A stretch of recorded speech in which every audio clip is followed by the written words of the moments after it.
Crew report. Bioka is drunk. Surprise.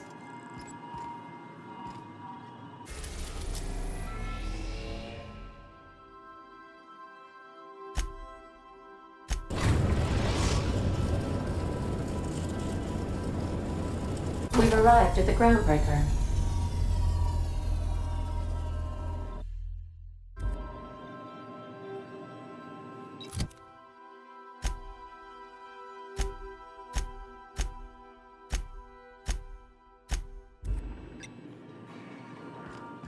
Captain, I wish to offer my commendations for convincing the UDL's gunship to leave HRS-1084. I did not favor the idea of being stripped and sold for parts. Welcome back, Captain. How can I be of assistance? See you soon, Captain.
Rizzo's Purpleberry Punch.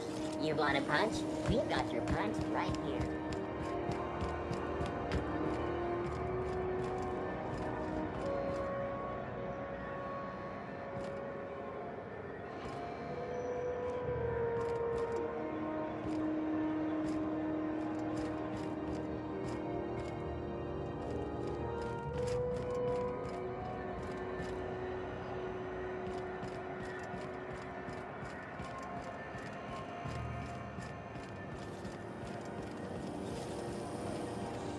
C&P chicken and potatoes at C&P.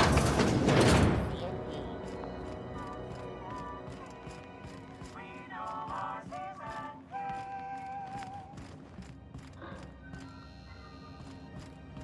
You still betting?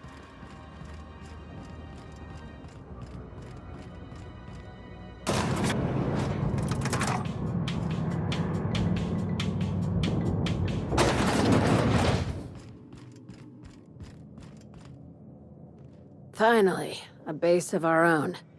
Soon we'll have eyes on every corner of the system. Well done, Captain. I'll have those dismantled. You can never be too careful when moving into someone else's territory. Aside from the automated security, did you meet any resistance at the station?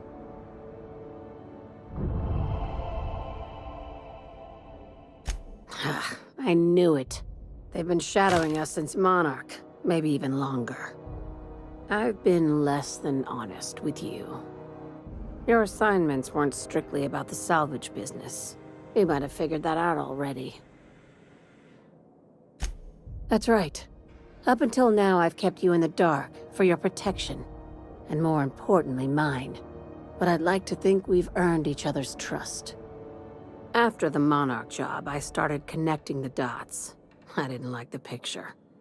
Then what we found at Station 1084 confirmed my fears. You and I have stumbled onto something big. Something none of us were meant to know. Maybe the worst. Ask yourself why a skeleton crew was studying that Alta Vitae gas in secret. Ask yourself why stockpiles were hidden on a planet full of monsters. Before we go any further, I want you to keep an open mind. Can you do that for me, Captain? Aliens. I'm talking about aliens. They're the ones responsible for the deaths at 1084, and who knows what else. We have to put a stop to it. Hear me out. I'm saying it's aliens. I'm not asking you to like it.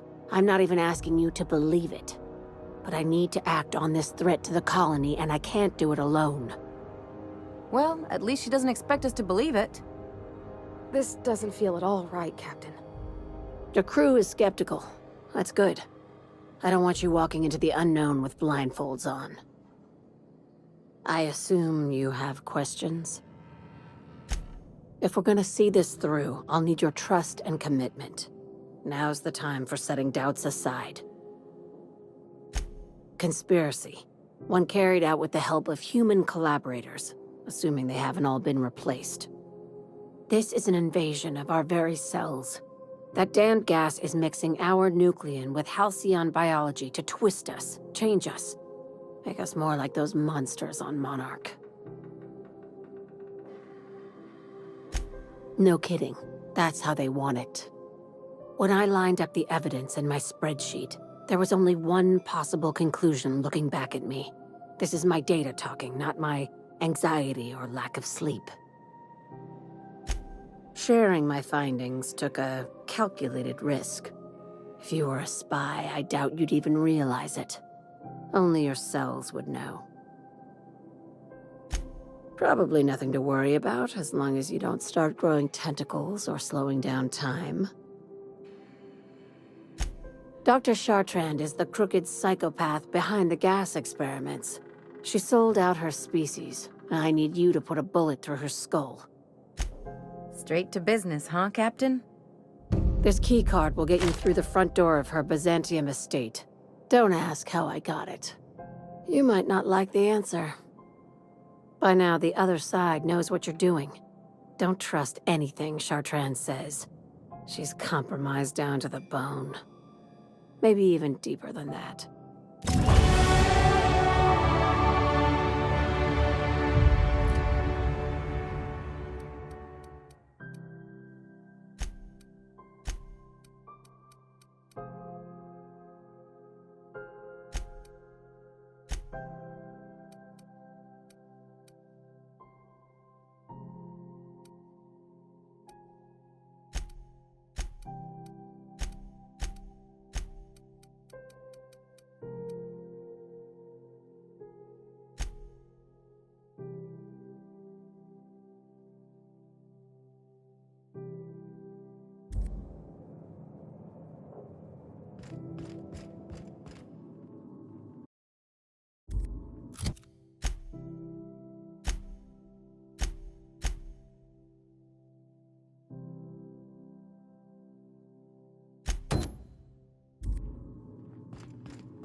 CNP Borstwurst. It's not the worst unless it's Borstwurst.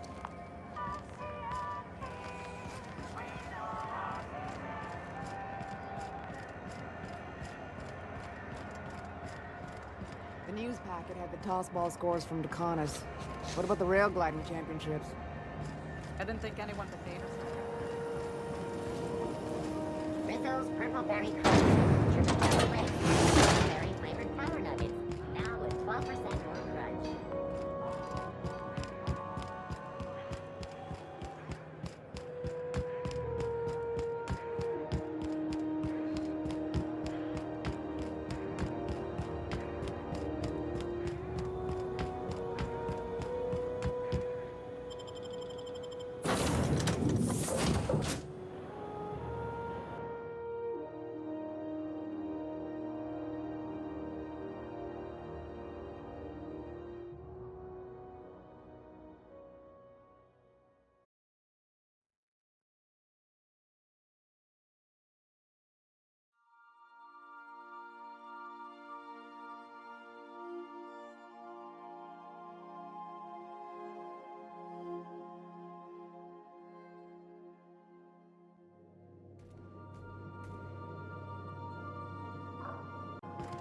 A reminder to all crew members, there is only one toilet on the ship.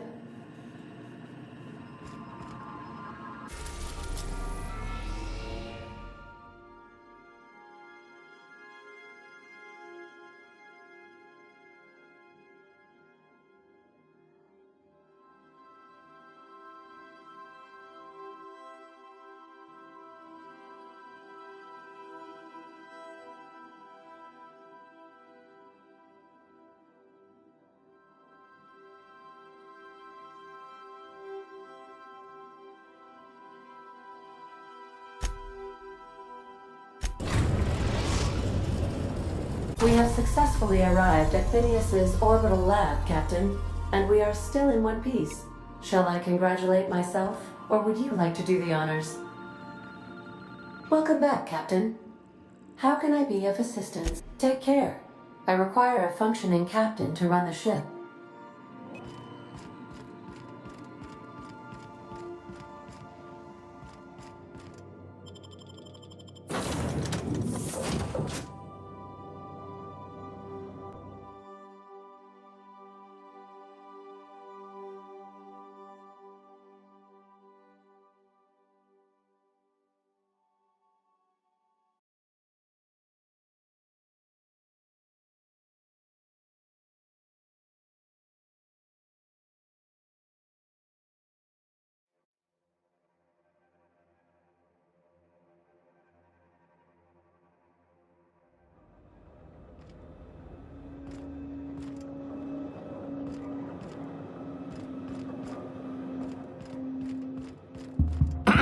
Hello? Can you hear me? Does this work? Oh, damn it! Blast, that's loud. I'm just securing my ongoing experiments. And securing myself.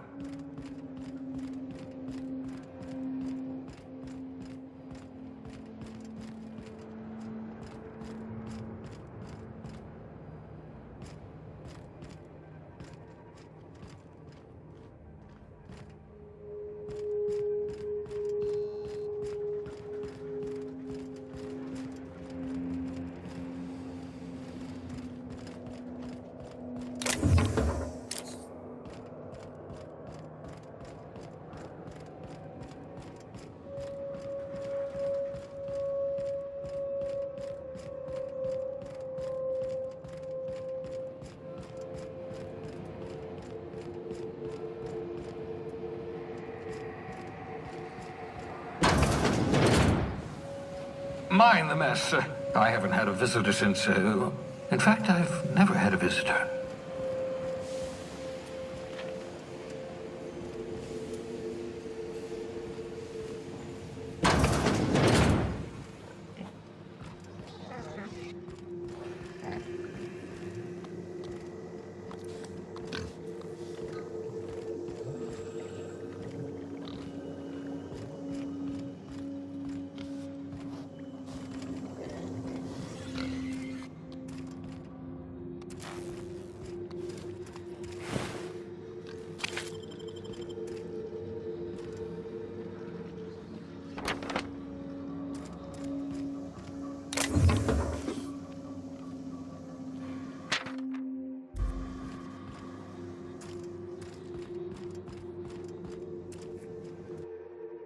Reviving you from hibernation was my greatest accomplishment. Your odds of survival were a mere 28%.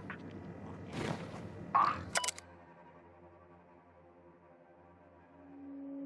Your old hibernation mask. Had to remove it, you know, in case you were prone to vomiting.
careful, that's my communications terminal.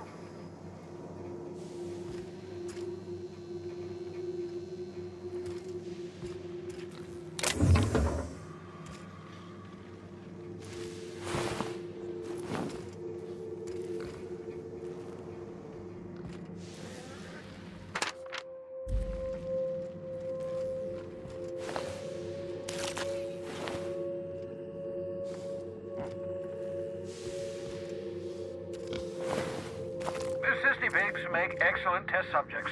Also, aha! I see you found my portable molecular compression device, better known as a shrink ray. Oh, thank the law. Your skin hasn't spontaneously changed color. Potential side effect of the revival process. Very rare, but you never know. Right. Welcome to my little habitation, such as it is. I've got caffeinoids, cysty bits, if you're into that sort of thing. So, welcome. Make yourself at home. My secret hideout is your secret hideout. Not at all, my intrepid accomplice. I should thank you for tolerating my somewhat brusque manner. I only regret that I couldn't save more of your fellow settlers, what with being hunted by the board, and emptying my supply of necessary chemicals. Of course. Oh, it's not you. I do experiments in that room. Some of them get quite scientific. The unexpected is to be treasured, but from a safe distance. Regardless, it's quite comfortable in here, you know. I have my beans, have my caffeinoids, plenty of toilet paper. Absolutely. Let's talk. No, and I've been trying very hard to avoid making eye contact. Nice to meet you, Dr. Wells. I'm Parvati Holcomb. Wait, not another word. I don't want to know your name. I don't want to know who you are. Let's just enjoy our plausible deniability while it lasts, shall we? Why don't you just invite the entire colony to my secret, carefully concealed laboratory? It isn't as if I wanted privacy. Oh, fine. As long as you're vouching for their character and they aren't touching things. For what it's worth, I am pleased that you found a crew, such as they are. You're a talented scientist, after all. Our kind has always been incredibly popular. Yes, indeed, well done. Also, you still haven't spontaneously liquefied, which pleases me immensely. Progress. What's on your mind? Absolutely. Let's talk. Oh, goodness, no. I wouldn't survive 10 seconds in the blackness of the aether. Well, no, I imagine I'd last at least 12 seconds before I'd lose consciousness and die of hypoxia. Life outside work? No, of course not. My life is my work. For that matter, everyone else's lives are also my work. An entire colony's worth of lives are at stake. It's up to me, up to us to set things right. To answer your question, I'd rather stay right here in my lab. There's too much work to be done. The Hope's colonists won't revive themselves, you know. Because we've lost our way, the board has a stranglehold over this colony, and we've all been conditioned into total obedience. The Hope is full of specialists, scientists, engineers, talented individuals like you, people who haven't been corrupted by the board. Unfortunately, the Hope's colonists have been frozen for decades, well past your shelf life, so to speak. No offense. Ah, you begin to perceive the truth. Yes, according to the board and their narrow-minded scientists, you should be a pile of organic sludge right now. 10 years. That's how long the average human can remain in hibernation. You were frozen for decades. In theory, you never should have survived the revival process. But the conventional theories are wrong. You're living proof that it can be done. There's yet hope for the Hope. Get it? We'll do our very best to save them all. I'd best get back to work. I can feel my last dose of caffeinoid fading.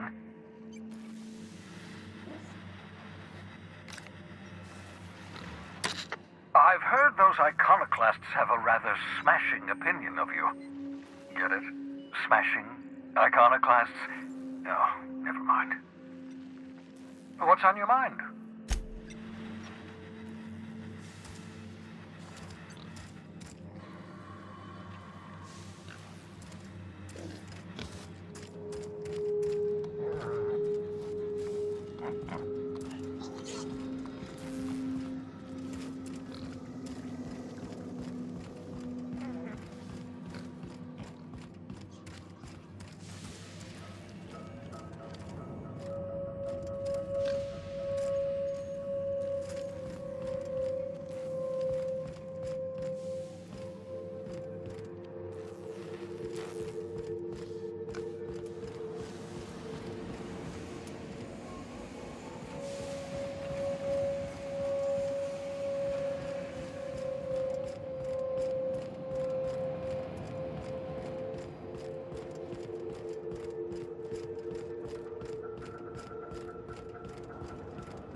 Sam, my vacuum tubes require evacuating. No, not those. The ones in port. Yes, there. Thank you. And while you're at it, could you switch my binaries to that? Exactly. I haven't felt this clean and efficient since Captain Hawthorne installed my subalternate auxiliary backup processor.